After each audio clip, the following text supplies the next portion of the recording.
Beneath this land lie more than 200 million tonnes of coal. 56 years ago, they proudly announced the opening of the super pit known as the Big K, with a confident boast. The coal from Kellingley will flow like a black river for the rest of this century and beyond. Few could have foreseen the changes that today leave Kellingley, Britain's last deep coal mine, just hours from closure. Miners who've spent their working life here will be on the dole for Christmas and are understandably bitter. Thatcher started it, Cameron's finished it. We never had a look in, we were never going to win, we were never going to stop up. Kellingley survived for decades while other pits closed because it has vast seams of untouched coal.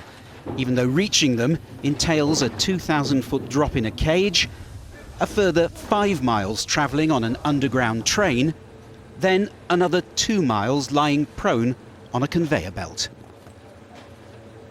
It was economically viable because just 7 miles away on a direct rail link was the key customer, the coal-fired Drax power station. Now that has changed. For years, Kellingley, the Big K, has been the last bastion of a dying industry and way of life, kept alive by that rich seam of coal deep beneath our feet, and a contract to send the daily trainloads of fuel to the nearby Drax power station. Well, now Drax has been told it can shop elsewhere for cheaper fuel, and the sun is about to set on the last day of production here at the Big K. At the Miners' Social Centre, I met 2 men who'll be on the last shift tomorrow. There'll be lots of tears from lots of hard, rough men. David Nicholson, 29 years at Kellingley, is appalled that imported coal from Colombia is putting Big K out of business. And Drax is, 7 miles away by train.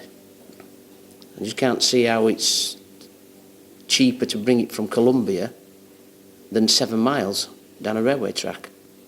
And when I'm getting changed in Bassett mine, I think I'll be very emotional, very emotional.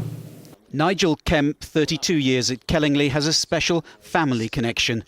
His father was in the team that sank the original deep shaft at Kellingley in the 50s. Ironically, he's been asked to cap and seal the shaft after the last miner has gone.